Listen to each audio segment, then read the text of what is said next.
Okay. You're still going to do the countdowns, though, correct? So then what's the plot? What's the process? What's the plan?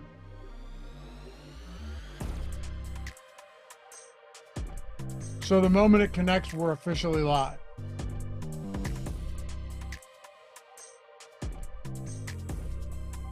Can't we have a 5-second countdown timer or a 10? That's what we should do. All right. All right. Yeah, we're gonna have to improve upon this. Like maybe 10 seconds or something. I don't mind the cold open, but we gotta have something, right? You can't just be like, hey, okay, you're live, and I'm staring off into space. So this is mostly my fault, by the way. Well, partially my fault, because we had like the countdown screen. And what happens is, so looking at some of the YouTube metrics, like the retention goes down immediately at the start of the show, which I think is probably either because the countdown starts, people leave the video and they come back to wait for it to be over, or people are watching it after the fact and they just fast forward through it. I don't know exactly how much impact it has on our YouTube videos, but like you could see it, if you look at the analytics, it dips right away. So I thought that maybe it would improve some of those metrics if we just did away with the open. I didn't realize, though, that it was like we were at the whim of like whenever the video chooses to start. I didn't know you can just press start and it starts. Hey, no, I hear you. But maybe if we had like a 10-second, even like a 15-second, probably be better than what we had. Anyway, hey, we are live, apparently. Welcome to the Stokastic.com NFL Strategy Show Wednesday edition. If you missed yesterday, first look show going over position by position, Ben Raza and myself. And today, we're taking a real deep dive into some of these positions, building some lineups out in the single lineup sim. But as we do this, if you're new to the show, maybe this is your first time watching, Greg and I, the whole point here is to build stuff out, see what builds look the best and what sim out the best once we get this kind of instant feedback, but also provide the analysis along the way for each stack, each team, each type of build. And I'm always fascinated each week to see what type of build is going to grade out the best. Sometimes it's double tight end, sometimes it's QB +3, sometimes it's skinny QB +1 stack. So let's do it, man. Lots to get into for a 12-game slate.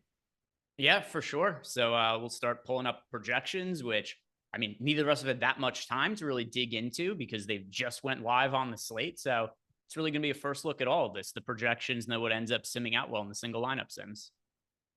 I quit smoking and then I was vaping, and I'm trying to quit that. I didn't really think through the idea that having gum in your mouth for a show where you're talking the whole time might not have been the best idea. So it's all right. We're week 3, and yeah, we're trying to figure out how do you start shows and make them actually go live when you press play, which I still can't believe you press play and then YouTube's like, all right, we'll start eventually. It doesn't just start it. Right. You don't even know when it catches. That's the problem. I don't understand. We'll figure it out. I'm trying though. This is tough, man. This is tough. How many days in are you? Oh, about 3 hours. All right. It's going well so far. I haven't seen you smoke a cigarette or vape or anything. I haven't smoked a cigarette in several years. The vape's tougher though. You switch to that, you're like, good, I stopped smoking, but then you can just do it inside. And that makes it so much worse, especially in the winter. We'll try though. I'll update you guys on my progress or lack thereof. We'll see. All right, let's get into it, man. We got a lot to talk about, and if you guys don't mind, you'd be so kind. I humbly ask that you atone for your sins. Hit that thumbs up, subscribe to the channel, leave a comment down below. I read and respond to all of them. I went through all of them from the first look show today, some great ones as well. Seems like some other people were on the same side of me getting just tortured on that Monday night game, but also other people, different. Bug Boy, I'm not going to be moody. There's nicotine in the gum. It's when the nicotine stops that I'll be, probably a little bit crabby, shall we say. All right, so how do you want to do this today? We can build these out however you want. There's going to be certain games I just guarantee that are going to be chalky. Detroit, Arizona is going to be ultra chalk on this slate, no doubt about it. There's going to be some teams that are chalky, Like, I think you could find some chalk, and I haven't looked at ownership yet. I'm going to pull it up right now, but wouldn't be shocked with Debo and McCaffrey out to see a little love going against that bad Rams team. And then again, I haven't looked. So this, let's see now. Baltimore, Dallas, Philly, New Orleans. Couple interesting spots, but my guess is Detroit, Arizona is going to be pretty popular on this one. Also the 49ers, because I mean, the 49ers. I mentioned them, yeah. Yeah, Jordan Mason should have been more expensive for this slate. $6,200 for him. He's not Christian McCaffrey, but his role the last couple of games, he's like 90% of Christian McCaffrey, and you're getting him for like 60% of what Christian McCaffrey's price usually is. So Jordan Mason, same as last week. I think my final exposure to him was like 93%, and he just crushed relative to his price tag. I mean, once again, this week, $6,200 on DraftKings. He's going to be hard to stay away from. And now we don't even have Debo there to be the other guy who's getting snaps out of the backfield. So between Jordan Mason and Brandon Ayuk, the 49ers are going to show up in a ton of lineups for me this weekend. Me too. I don't see how they don't. But there's also certain spots that are just going to be wildly unpopular, and some of them should be, some of them probably not. I had to log back in, so let me do this real quick. What do we have Cleveland ownership looking like? Let's see. So Ben and I talked about this yesterday. Essentially the sicko stack of the week, right? Like the gross stack of the week. Last week it was Daniel Jones. Daniel Jones' neighbors in the Millie Maker in the winner. This week, we agreed, kind of consensus opinion here, as gross as it seems, assuming ownership's not high, maybe some Deshaun Watson and company against such a bad defense for the. Let's see, Cleveland ownership. Where is Watson? Watson is projected for, there's actually some ownership going there. Watson is 7% owned. Amari Cooper is just under 10% owned. It's not like crazy ownership or anything, but the field is getting there a little bit, like just under 10% for Watson and Cooper. 4% on Jerry Jeudy. That's not bad. But yeah, field does appear to be getting there a little bit. That kind of sucks. Not crazy ownership, though. I mean, I'm not super worried. You look at the top, Mason, 50% right now. Just crazy ownership going to Mason and Ayuk, the two highest owned guys. Wow. I'm surprised you have to go all the way down 3, 4, 5, 6, 7, 8, 9, 10, 11 to the 12th highest owned player to find somebody for Detroit or Arizona. How about that? What's the pricing? What's the pricing there? It's not that bad. Like St. Brown's expensive. St. Brown's got to be higher owned than that if it turns out that he's playing. 10% owned at $8,200. We've got Gibbs 11% owned, McBride 11% owned, Murray 10% owned, Marvin Harrison 7% owned.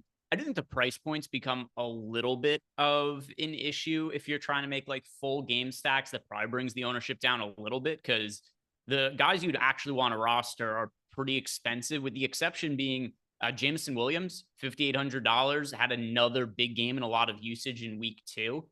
He's the one who I also think his ownership would come up a little bit as we get closer to Sunday, but him at $5,800, just like first look, he's the guy that stands out the most to me from this game that I'd want to plug into lineups. If Jameson Williams is owned anywhere near that, I'm going to have a ton of him. I probably already will. Ben and I had a bit of a discussion yesterday because I think Jameson Williams, I've seen enough, right? I think Jameson Williams is going to be very good. Ben doesn't feel the same. However, at 5,800, I'm not sure it matters.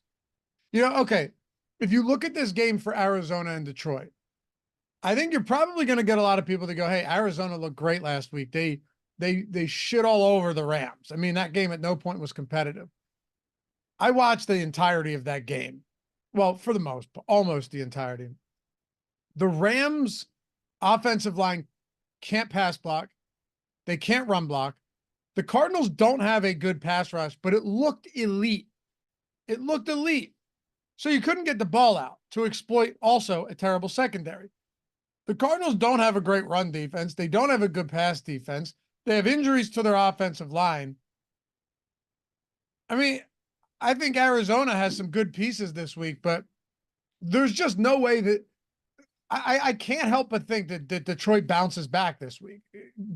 Considering how bad that Rams team was, I don't take much away from that outside of, hey, I think Arizona can get locked into some great shootouts. But there is no part of me that just assumes now that this Cardinals defense is good. They're not at all. No, I don't think the Cardinals defense is good. And I think their offense is going to be very good and play at a fast pace. They're just going to force some high scoring games. So yeah, let's build our first lineup. Let's make a game stack of Cardinals Lions, and we'll see how restrictive the salary is to making a lineup. Let's give it a whirl, see what happens. With the ownership right now. Yeah, it's lower than I thought. By the way, I just went into our tools, and at the top it says big changes coming. We're making massive improvements to our data. You can get a preview now here. And after Tuesday, October 22nd, this data will be found exclusively in the Stokastic Data Hub. I love that. Dude, this is so much, but not that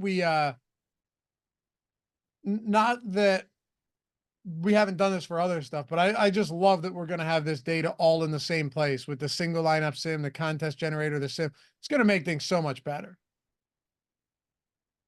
Yeah, and I don't know if you guys if you guys are subs on the site. I know a lot of people are just used to looking at the data tables because they've been there for forever.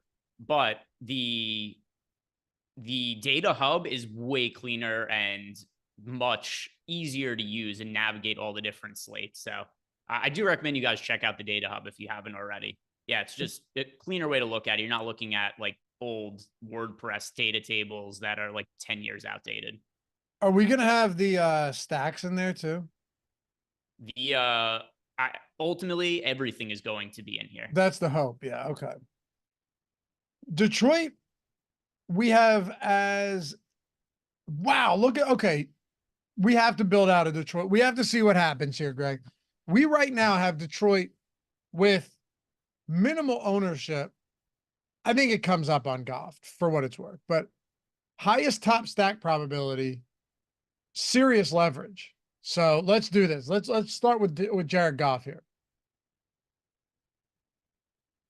Also, the only other issue I have, feel free to join me in this show, Greg. The only other issue I have is, what do you think about the run game for Detroit? Scares me a little bit. Not that they're not going to succeed, but this game could just go totally away from the passing game. By the way, just I was looking up, people bring it. Woj retired. Wait, is that he took the general manager job for, what was it, like St. Bonaventure or something? I don't know what it is he did, but he's retired from reporting. He just put it out on Twitter. Okay, hold on. I saw ESPN senior NBA insider has agreed to become the general manager of the men's basketball program at St. Bonaventure. He told ESPN. Word? I didn't realize that's what it was. I just saw a Bug Boy said that Woj retired. I went and checked Twitter and I saw he put out a statement, but it didn't, in the statement, it didn't say that he took some weird, goofy college job, just as he's stepping away from ESPN and reporting. I just assumed he made a shit ton of money reporting. It was like, I'm going to do other things now. Shams must have a raging erection right now.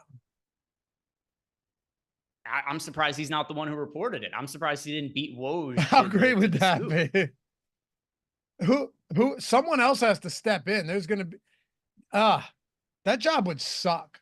Like, you get a lot of praise, and I'm sure they get paid great money for something like that, but that job would suck to do. I would never want that job. The thing that's always been crazy to me is like, news breaks at 3 a.m. and Woj is reporting it right away. I mean, obviously he has to sleep at some point. He's a human being, but I guess he just has to have like his phone turned all the way on all the time, and it just never stops going off. It does sound, it sounds like a terrible gig to me. Sounds awful, but I'm sure they're compensated handsomely for that position. Either way, wouldn't want it. Let's go to what I was saying though, Greg, is we have them with we have Detroit with the highest top stack odds, and we only have 3% ownership going to Jared Goff right now. So I mean, to me, this just seems like a spot we have to see. We have to see how difficult this build actually is.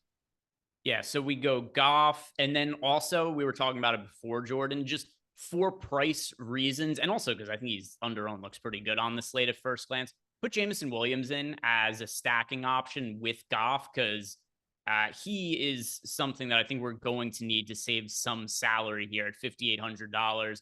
Unless, is there anybody you're seeing in this game, Loft, that you do like for a cheaper price point than this? Because there isn't like a punt play that stands out to me anyway in this game. No, you're right. The only one would be like a Greg Dortch, but I don't want Dortch as my run back in a, like, I'm fine with Dortch as an attachment to a Kyler Murray double stack. I don't want him as my solo run back unless I'm full out game, like full onslaught game stacking this. So not really, unless you think that, you know, Amon-Ra St. Brown doesn't play and then you have Khalif Raymond, but I still don't like that either. There's just too many weapons on this team for me to be going down there. Yeah, if Amon-Ra St. Brown doesn't play, then yeah, other guys open up, but it also only makes Jameson Williams look better. Like there's not really a scenario right now where Jameson Williams wouldn't look good to me. So I would say Jameson Williams in this lineup. And then if we're talking about who we want from the Cardinals on the other side, it's probably most likely going to be Trey McBride for myself. I know Marvin Harrison had that crazy game last week, but now we've got Marvin Harrison priced at, what is he, 7,400? I still like him. He's in play for sure. There's just other wide receivers I'm going to like more than a $7,400 Marvin Harrison, who did even have a catch outside of the first quarter. He was like the second highest scoring fantasy player on the entire slate, and I think he scored all his fantasy points in 6 minutes. I think he did, but here's the thing. Murray only threw 21 times. That means Marvin Harrison had a 38% target share. It's only one game, but he's also very good. We could go McBride here. I have no problem with that. But no, I think looking at that is looking at something like that and seeing, oh, wow, okay, 8 targets, but 38% of passes went to Marvin Harrison. Pretty interesting. Also, well, let's see if it's even doable. Let's see what would happen if we went, because I don't know if this is even going to work, Greg. My guess is it won't. Like, what if we went Goff, Harrison, St. Brown, and Williams? Yeah, I mean, like we'd have to have some real. There aren't cheap punts to be playing on this slate. You don't think so on the slate or in this game? For the slate overall, meaning relative to the amount of salary we have left now. So we have less than $4,000 left, and we have two running back spots and our flex to fill. If I do, I think you have to play Jordan Mason in the lineup. I feel the same way, Jordan, even at a more expensive price point this week, Jordan Mason's going to be in close to everything for myself. Okay. And I don't even know who I like all that much for cheaper. I want to throw Zamir White in too.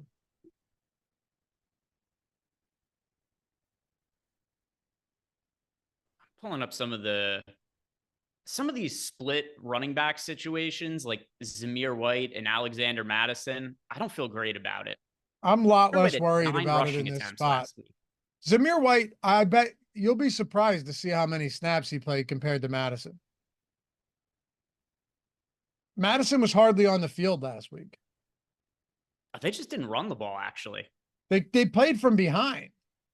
I mean, they had 38 pass attempts to 17 rush attempts. Yeah. And one of them was, I think, a kneel down by Gardner Minshew. So really 16 rushing attempts. Yeah. They also played Abdullah snaps last week. Yeah, but they were playing from the only reason they won that game is because Baltimore had 11 penalties for 109 yards, which is crazy. The Raiders had 3 penalties, committed 3 for 15. It was a game of penalties. Like, go look at total yardage for these teams. It was crazy disparity. I get why you wouldn't like them, but they are significant home favorites against a Cincinnati team that cannot stop the run for shit, cannot stop the pass for shit, cannot pass rush for shit. They can't do anything defensively. I mean, this defense is atrocious. I don't think it's crazy to think there's a decent amount of points in this game now that you've got Andy Dalton, because Carolina actually has one of the best pass blocking units through the first 2 weeks. It's an interesting game, man. It sounds nuts, but it actually is. Yeah. I mean, Andy Dalton doesn't necessarily like move the needle for me in a massive way, but at least for like the odds of them winning in week 3, probably anything's an upgrade over Bryce Young, because Bryce Young's just been so miserable to start the year. But either way, we've got now, what is that, $3,400 in average salary remaining, Jordan? By the way, you would be moving the needle in Carolina. I mean, I've got a similar build to Bryce Young. 3,900 left over if we went Mason and White. All right, so plug in Mason here, Jordan. The big problem here is that the tight end position is ghastly. It's horrible. We only have 2,100 left. Oh, did you put McBride in there? Yeah, we went with McBride at tight end. Oh, that's why. Okay. So this is like a full-out game stack. We could take him out and punt at tight end instead. It's just so tough to punt tight end. But we kind of have to at this point, because if we take McBride out, this is why I don't think the full game stacks work. Because, yeah, now we have the tight end, the flex, and the defense with I think you're right. left. No, you're right. And it's not even like we have expensive running backs. I went George Kittle and Titans defense, and you still only have $2,000. You can't do it. Yeah. What's the, I'm trying to think like what flatten in wide receiver is even remotely viable this week.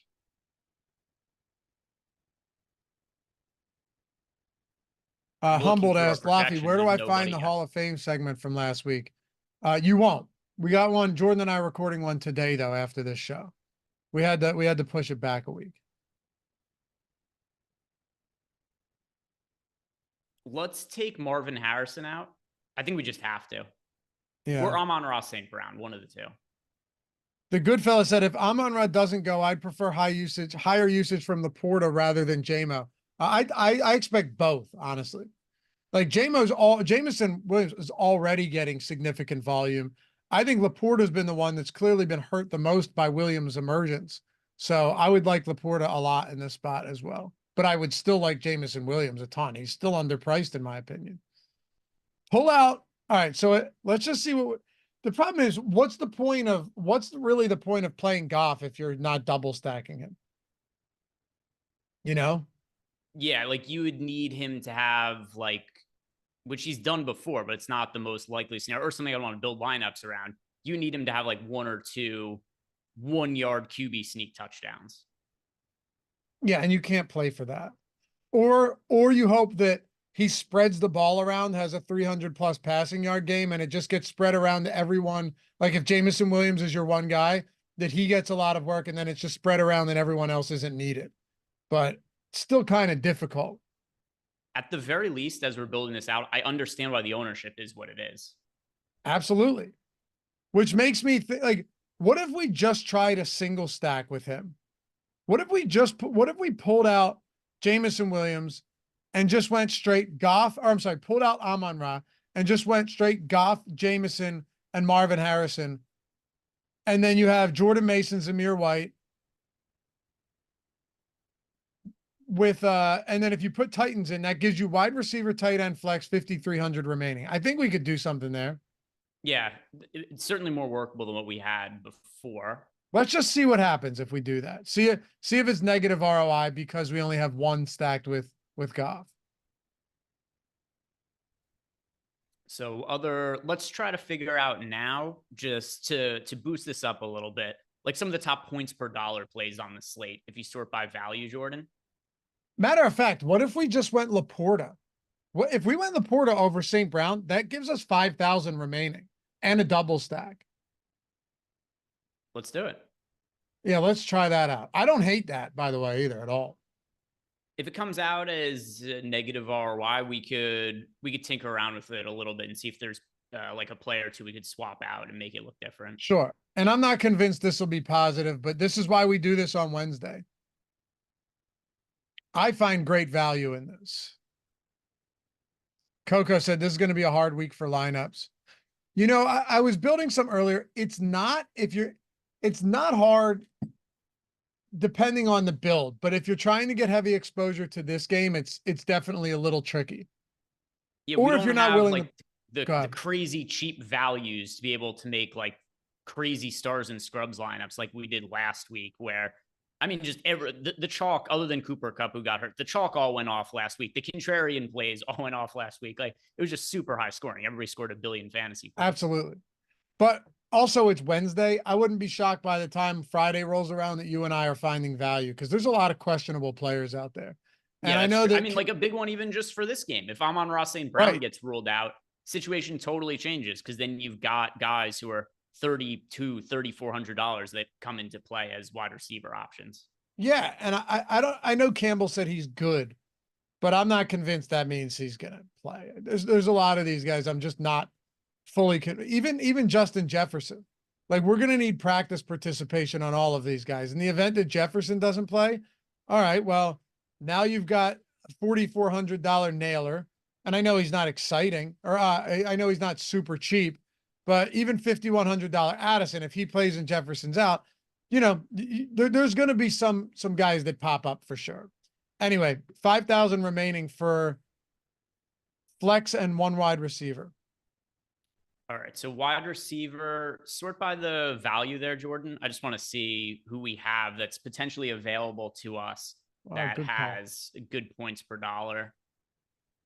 Oh, Ayuk, that's certainly a possibility. I mean, I don't see how Brandon Ayuk, a slow start to the year for him. This has to be a bounce back week for him. If not, there's going to be lots of outrage online about that contract 3 games into it. Yeah, man. I sure as shit hope so, because I really like him this week. Yeah, plug in Brandon Ayuk, Jordan.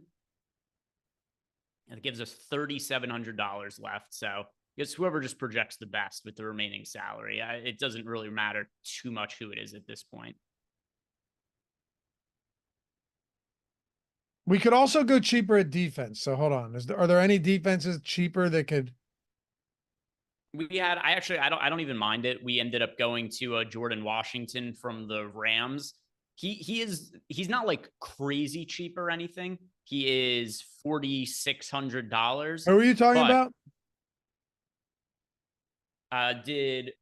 We put in Parkinson. I thought it was Jordan Whittington. Never mind. Okay. But either way, I mean, this lineup doesn't look all that terrible. But actually, it's kind of, I just saw the Rams signal and team symbol, and I thought it was Jordan Whittington that he was putting in. But there's pass catchers. I don't know who is going to be the guy for the Rams this week, but assuming Cooper Kupp doesn't play, we know Puka Nacua is out. Somebody is going to have to catch passes for this team. I don't feel super comfortable about any one player, but somebody has to be catching passes for the Rams and is going to churn out a decent game for cheap. Agreed. By the way, Kupp's out. Yeah, I don't think Kupp is. He's going on the IR. I don't think Kupp's going to play anytime soon either. No, he's going to go on the IR, I think. All right, 59%. That's not terrible. So then the question really becomes, what are the ways that we could make this better? And I don't really know. I don't know if there's a great answer to that. I think one thing that might, at least for like per our data, if we switched Laporta to McBride and then went cheaper than Marvin Harrison. Okay. And then we turned Zamir White into like Zach Charbonnet. We're actually projecting Zamir White really well. You've got Zamir White for what, 13 fantasy points at 6,000, but still, 14 16 fantasy points at 6,700. Wait, say it again.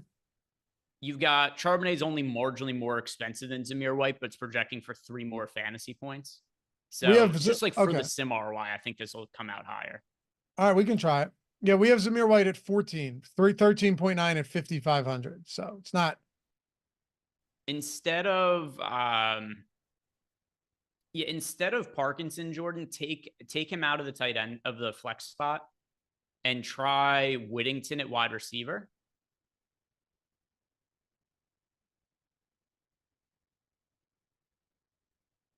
It's WHITT.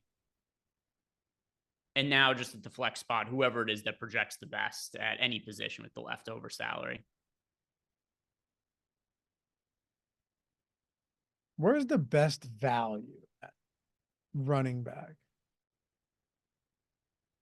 Jordan Mason and Zach Charbonnet. Yeah.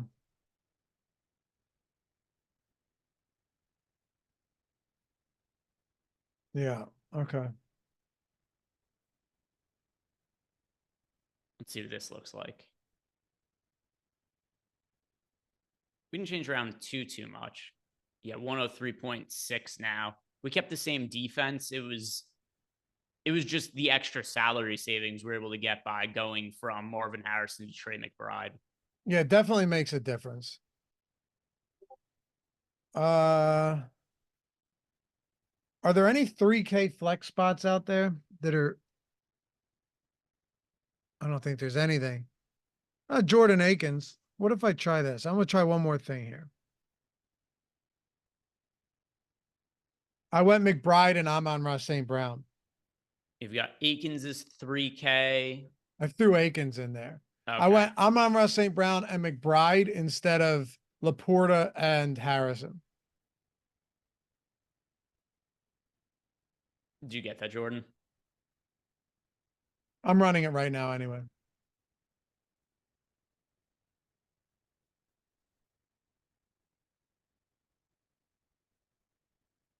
Akins is in 61%. Okay.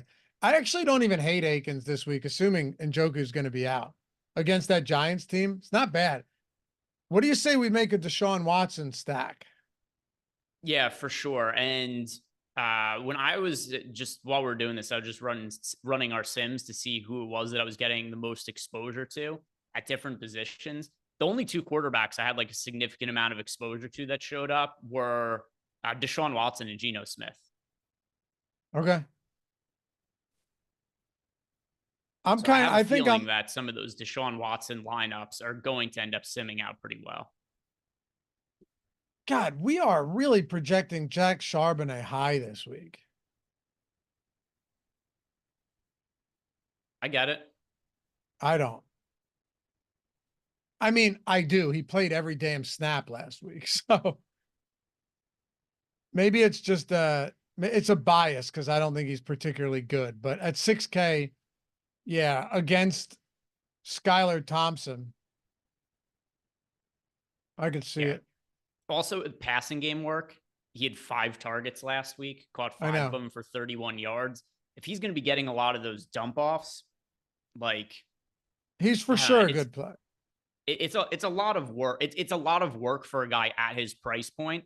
And that's just something that's kind of hard to come by at running back is guys who are relatively cheap that are going to be playing a lot, which that's where at least on DraftKings, Jordan Mason and Zach Charbonnet, they're the 2 cheapest guys that I feel the best about getting a big workload. Yes. The thing that sucks about Mason is he gets no passing down work at all. I think he will, though. I don't. So Jordan Mason didn't get targets either of the games this year. I know.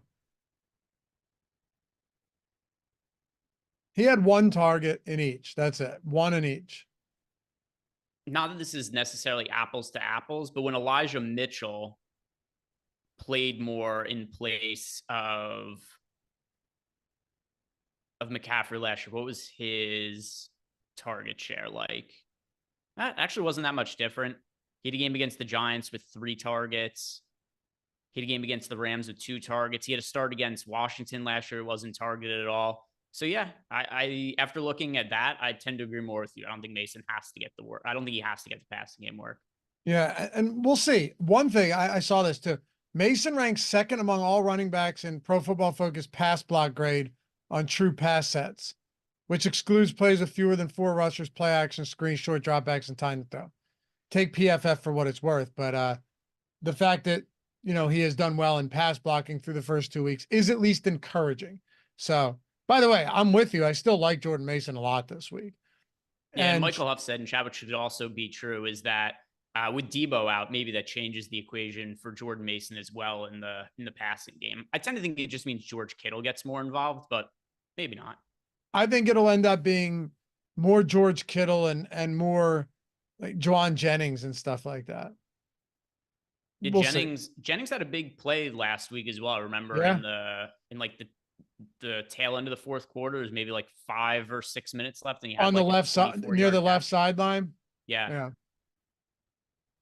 Let's try Watson. All right, Watson. And I am not a Watson fan, but I really don't care at all. It means nothing to me. I guess the question becomes, even this, I think, is pretty clear to me. I want to stack him with Akins and Cooper. Fine with that. Cost effective as well. Man, Akins was scarcely used last week. Tight end has been miserable so far this season. It's been so bad. Do you want to go Akins or do you want to go Judy? But Judy's cheap too. I would rather go Akins just because it fills the stupid tight end position. Gives us. All right, let's try both then. Not both, but let's try this and then we'll try it again with Amari and Judy. I tend to agree with you.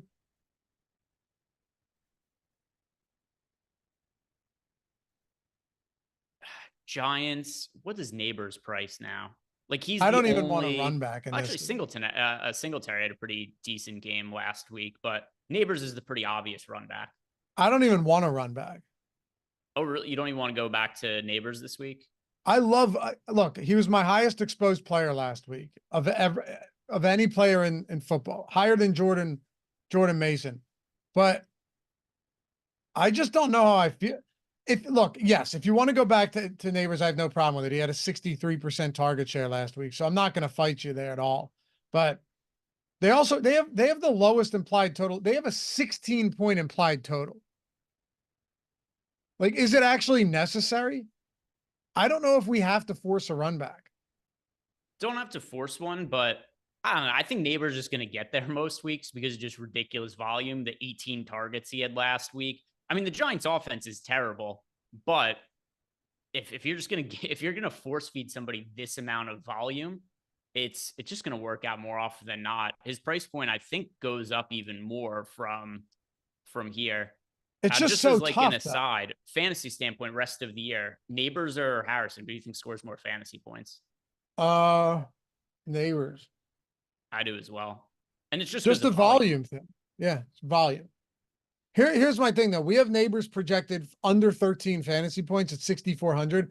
We have Olave for 17 at 6,300. We have Metcalf the same for 6,300. We have Ayuk for 17.6 at 6,200. I don't know. Feels like we're leaving a lot on the table. We can try it with Neighbors though and see what happens. No, that's fair. From a projection standpoint, it's going to hurt the sim ROI of the lineup. Like, if it's already pretty cheap between Watson, Cooper, and Akins. If you were to just throw a random defense in there, let's say Titans against Green Bay, assuming we don't get any. By the way, Titans look pretty good for us here from a projection standpoint. Although they are popular, do you think that hurts us? The defense is going to have, unless you're playing your defense against players who are in your lineup as skill position players, it's going to have so little impact on the expected output of the lineup. For sure. All right, so throw Titans in there. If you threw Ayuk, because we both agree Ayuk's a pretty strong play, right? Yeah, Ayuk. And I mean, I hear what you're saying too. If we want to stick in the mid-range, which I do think is the best overall plays on the slate, Ayuk and Olave both look really strong. And it's crazy. As good as the Saints have been this year, you can make a strong case that through 2 games, if we're ignoring any kind of like what's the talent on the teams or what was our opinion going into the season, the Saints have been the most impressive team in the NFL through 2 games. And that's without Olave really being all that involved. Yeah, totally agree. They haven't needed him. They didn't need Yeah, him. just every time she touches the ball, if they go to red zone and Shaheed's name's involved, it's like, oh, here's a 70-yard touchdown reception. Yeah, and then Kamara had 4. You want to throw Olave in too and see what this looks like? Yeah. Yeah, so we got Olave there. So now we've got, what is that? 40, or is that 5,700 left, Jordan? I can't see Should the be number more really. than that. Oh, 67. All right. So And we're then gonna I have threw, room for, if you throw Charbonnet in there, then you have 7,100 for running back and flex.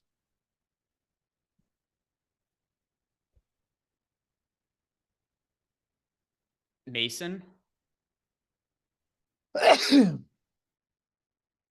Oh man, I thought I was muted, but then I just muted after I sneezed. Do you want Mason with Ayuk?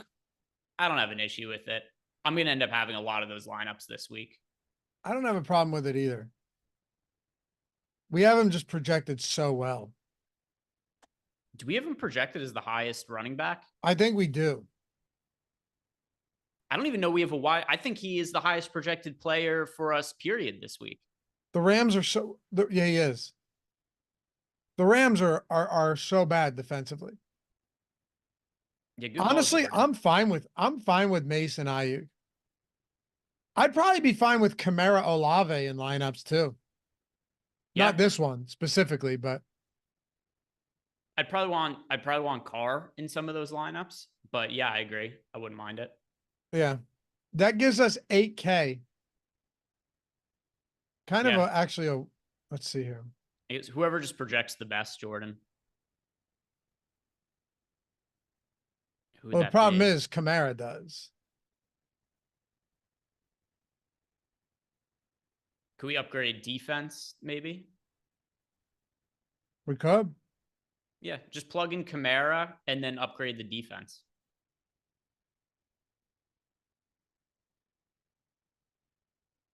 So we have Kamara Olave and Mason Ayuk. It'll be interesting to see what this looks like.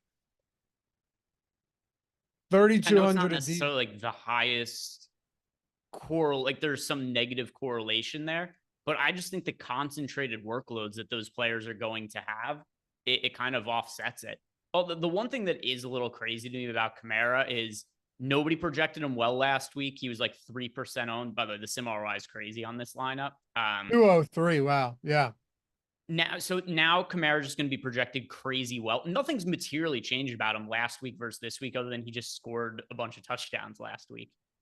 Absolutely. Yeah. And also Philly clearly can't stop the run. That would be another thing. Philly cannot seal off the edges. They can't stop the run inside. It's been really bad. Yeah, it's been grim times for your Eagles. Here's one thing I would add about this lineup. Here's a way you could for sure make more sense in lineups that are going to have Kamara and Olave in it, even if they don't have Carr. Maybe putting Smith into some of those lineups, because I like Devontae Smith this week at $6,900 with AJ Brown out again. You like him against the Saints? Who else is going to be? Oh, I mean, Britton Covey looked pretty decent on Monday, but I don't know. Is he going to be like reliably the second go-to? No. And they won't use him downfield for anything. Everything was basically at the line of scrimmage for him. For sure. Who did you want to swap out? Oh, I was just saying that we don't have to do it in this particular lineup, but like in general, if you guys are hand building a lineup that has Olave and Kamara and you're like, there's no there's a little bit of negative correlation there, I would say just plug in Devonta Smith and then you're getting more of a true game stack. Okay. I see what you're saying. I like that. It doesn't have to be in this lineup, just like general. But just like kind of a full secondary stack. Yeah. Want to build a FanDuel lineup? Yeah, let's go check out FanDuel now. And as you guys know, you ever want to check this tool out for yourself, link is in the description. Link is in the chat, right? So if you click that, we completely condensed everything. Pretty sweet. So click on that, right? Even if you're not ready to do it yet, just so you see what I'm talking about, you can toggle between monthly and weekly, see all of the prices. So you have the essentials for a casual player, the light for basically a basic player. The core is definitely the best value, hands down, because you get everything. The only thing different from that and the max package is that the max package, you can generate up to 10,000 lineups in the contest generator and in the pre-contest sim. Aside from that, Greg, everything is the same. Like late swap, player projections, boom bust, top stacks tool, the post contest sim, the single lineup sim that we're using here, ownership projections, point projections, all of the optimizers for DraftKings Pick 6, Underdog Prize Picks, NFL Lineup Generator, Premium Discord. So it really has everything outside of that one limitation. If you're someone that's like, all right, I want in and I want these tools to play throughout the year, but I don't know if I'm ready to pay up to the top yet. Yeah, and then I see one day you will asked us in chat, what's the suggested contest limit for the core? So I would say that if you're somebody who plays like single entry, 3-entry max, those sorts of contests, maybe even some 20 max stuff, like you aren't going to be needing to build out contest pools with 10,000 lineups. So for something like that, if you're playing more like single entry, 3-entry max, then yeah, core package, you just build contest pools with 1,000 lineups. Yeah. And if you ever have questions, hit Greg up, hit me up. If you sign up or you already did, hit us up in the Discord. Greg's got great tutorials. He does office hours or AMAs, whatever you want to call them, to help you guys out. They're super, super helpful. Same with Steve Buzzard in there. DeCult's one of the best DFS players ever. But every yeah. Thursday afternoon for like the last 2 years, Steve goes in there and answers everybody's questions. Always in there. So yeah, check these tools out, man. Gonna make better lineups. No question about it. We just had someone take down 100K with the tools on Monday night. Actually, 2 avatars took down 100K with the tools. And one person who's just hand building, listening to you and Matt do the show and heard you guys talking about Britton Covey. And he was like, all right, building a lineup, just built one line. I'm pretty sure he had one bullet and just did it hand building off of what you guys said on the show. And he split first for over 100K. Amazing. Yeah. And if you want to do it that way without getting the tools, just rock the Stokastic avatar. Stokastic.com/HOF. Look, use one of these 6 avatars wherever it is you play. They're pretty sweet. You can pick which one you want. The picture of your Labradoodle is nice, but it's not going to win you any additional money. In this case, you win first time, get bronze, free month of NFL Sims Max, $200 value. Win a second time in a calendar year, you get another month plus a week of whatever sport you want. So NFL, NBA crossover, boom, you got both. Third time, get gold, Sims All Access, $550 value. This is just for winning with the avatar. Finish top 3 in a field of 5,000 or more. Even if your entry is 10 cents, it doesn't matter. Finish top 3 in a field of 5,000 or more. Tweet us your wins at Stokastic HOF. That's it. Say something nice along the way. It helps. And if you have a 20K plus win, get one of these beautiful suckers right there. Custom engraved Stokastic Hall of Fame ring. Oh, look at them. Look at them glisten in the light. Aren't they beautiful? Don't you want one? Just rock the avatar, man. That's all you got to do. And one thing that you said that I just want to add to it, because this has come up a couple of times. If you guys win, I know Luffy said it while he was giving the rundown there, make sure to tweet at us. Because I would say probably the most common thing people will say to me either on Twitter or say it in shows is, I want a GPP. I have the Stokastic avatar, but I didn't get my free sub. And 99% of the time, it's because people didn't tweet at us or anything. There's no way for us to, like, well, if somebody wins a Millie Maker, we're going to see it at the top of a GPP. But in general, like, we don't know who wins every single contest. So just, that's why I tweeted us. Just give us a heads up so we actually know that you guys won.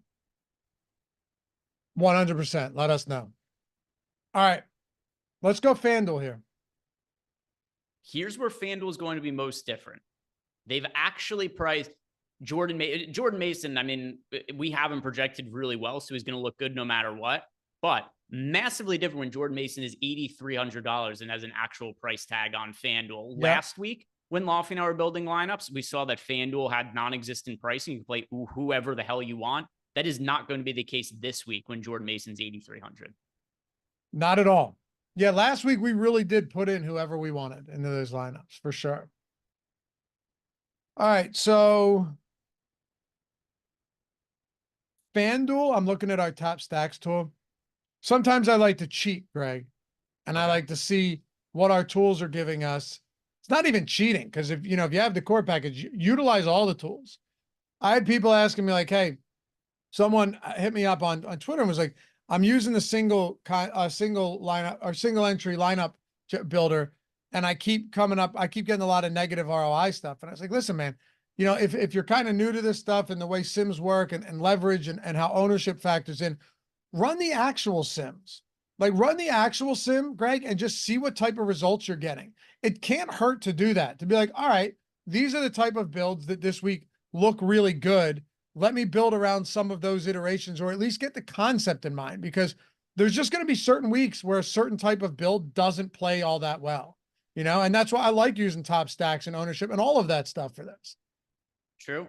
And just because it was brought up in the YouTube chat, true. Other than Jordan Mason, Envious asked us, does FanDuel still have the night game this week? Yes. I haven't talked to anybody about this, but my assumption is that going forward, FanDuel is going to have the Sunday Night Football game as part of their main slate. Well, isn't that just wonderful? So we do have that to consider as well. The Atlanta Falcons against the Kansas City Chiefs. That is going to be on the FanDuel main slate. Oh man, I wish Bengals Commanders was that game. That would have been beautiful. I'll tell you what nobody wishes for: the Jets Patriots game to be that game. This is true. This is true. There's some unbelievably low. There's a 35 out there this week. A 35 total. Can you guess what game?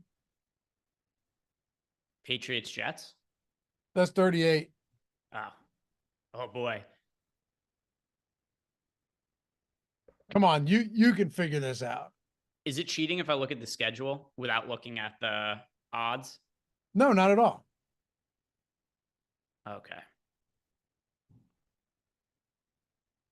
Oh, Titans Packers? Close. That's 37. There's some really Panthers Raiders then? Nope, that's 40.5. Off the top of my head, this is what they were yesterday. Oh, you got it. Come on. When you see this, you're gonna go, oh, how did I miss that? Is it Dolphins Seahawks? No. I have no clue what the betting expectations are for the Dolphins. That Jordan got it. Chargers Steelers. I guess it makes sense. Chargers been running the ball a lot. Well, Steelers have a great defense defense and a terrible offense, too. I can't believe nobody's trolled me in chat or asked me about J.K. Dobbins again. Well, it's funny, though, because I was hoping the guy that came in last week and was like, see, I told you Dobbins is the workhorse now, just so I could be like, yes, you're right. He still had fewer carries than Gus Edwards. Because that was the only tough. Everybody's going to actually, I don't know that everybody's going to want to play Dobbins because of the matchup against the Steelers. But it's still the same. Like I don't think there's a reasonable way to say Dobbins gets way more carries than Gus Edwards. Edwards had more last week. Right. I think it was 18 to 17. The only difference is if they're Gus Edwards had 0 receptions and Dobbins had 1. So like they were up by a lot against the Panthers, and obviously the Panthers are a total train wreck of a team, so they had a lot of good field position. But I still remain in the same spot. Like I just can't expect that J.K. Dobbins is going to have like 70% of the rushing attempts to 30% for Gus Edwards. And by the way, this isn't a criticism of Dobbins or anybody that played him. You played him against Carolina at a low 5K price point. I have no issues with that at all. My only contention last week was the comments that Gus Edwards was no longer going to get work. This team wants to run the ball a ton. It's Greg Roman and Jim Harbaugh. What do you expect? The question now is like, does Dobbins' efficiency over the coming weeks just become so much better than Edwards that now the split is more significant? I'm still not convinced that's going to be the case, though, because I don't know if they want to give this guy 23 carries a game, not coming off all those injuries. Yeah. I mean, and now you've got a much tougher matchup, obviously, as well. Playing against the Steelers, totally different scenario compared to going up against, the Panthers, and not just the Panthers having a lacking defense, but the fact that you're always starting in good field position against them, or at least they were last week because Bryce Young was in at quarterback. But either way, if we're looking at running back here on FanDuel, let's see, what is the price point on Dobbins for FanDuel there? Dobbins is, I'm trying to read it on screen. 72. All right. So We're not 7,200 playing for Dobbins. I mean, it's still, he's only 2% projected owned. Last week he came in like insanely higher owned than what his projected ownership was. I mean, he was projected for like 7% ownership. He ended up being 27% owned. But I'm not going to be seriously considering J.K. Dobbins this week. I'm not either. I'm not either. I'm good. All right. Who do we want to stack? All right, so let's do a stack different from what we did over on DraftKings. Let's go.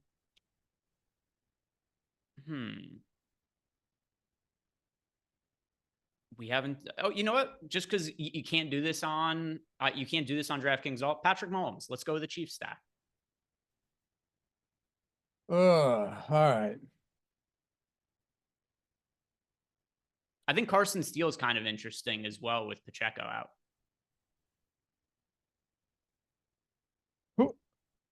Who do we even stack Mahomes with anymore outside of Rashee Rice? So I think Kelsey's live as a stat. Kelsey's also not that expensive. Typically on FanDuel, Kelsey's been priced in previous years in like the mid to high 8K range, sometimes even getting as high as 9K. $7,200 for Travis Kelsey. When you consider he's 7,200, Laporta's 7,000, Kittle is 7,100, McBride is $6,800. These guys are all priced similarly. I like Kelsey more than all of them. I like him less than all of them. I like him more than maybe Kittle is like the one exception. Laporta, if I'm on Ross St. Brown to be out, I would prefer him. But yeah, Kelsey, I'm going to say Kelsey, at least as of now, is my favorite pay up tight end on FanDuel. Then we have to throw Rice in there as well. But I don't even think you can stack Mahomes without Rice right now. Okay. He's go Mahomes. Take Steele out then, Jordan. You only need so much correlation for FanDuel where it's half point PPR. Do you want to go Jordan Mason at $8,300? We still haven't projected better than everybody else. Yeah, I'm just looking at pricing on some of these guys. Charbonnet really stands out at $6,700 on FanDuel. Also, allow me to just say that I think the projection on Devon Achane is wrong right now. What do we have him at? 12 something. His workload was insane the other day. Yeah. Totally ridiculous. Part of it, though, do we have Mostert in right now? Well, we just got a report that they're not expected to place him on, or not. We just did. This came out last week that they're not expected to place him on injured reserve. But when I hear something like that, like, oh no, we're not going to place him on injured reserve, that makes me think he misses more than a week. So he's listed as questionable. I'm just looking for any other updates. We don't have him in. Okay. So then to me, Mostert or Devon Achane should be higher on than that. I agree with that. But I'm not going to play him in here. Out. What's that? It makes sense to me if we had Mostert projected in, not with him projected out. He should be higher. But that'll get fixed throughout the week, I think. Anyway, we could try Mason. I have such an aversion to Kansas City stacks. So I'm interested to see how this looks. So we go Mahomes, Rice, Kelsey, Mason. I would say Charbonnet at the other running back spot. Yeah, 6,700 is just too cheap. Not a ton to work with here. Where's Jamison Williams priced? Jameson Williams is $6,300 on FanDuel. There's a lot of really good, reasonably priced wide receivers on FanDuel. Ayuk 6,500, Olave 6,700, Cooper is 6,000. If we want to go cheap, like we did in that other DraftKings lineup, Jordan Whittington, he's $4,600. He looks like a okay play to be getting to for cheap. So, I mean, we could actually go, I think we could go Ayuk, Olave, and Cooper with our final 3 roster spots, and then just plug in whatever's left at defense. Okay. Let's try it. Nothing.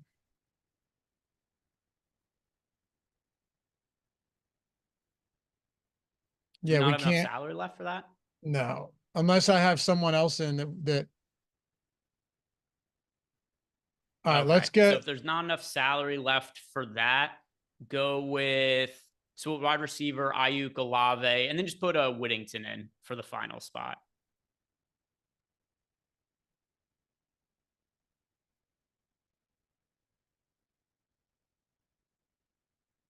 You could always. We have.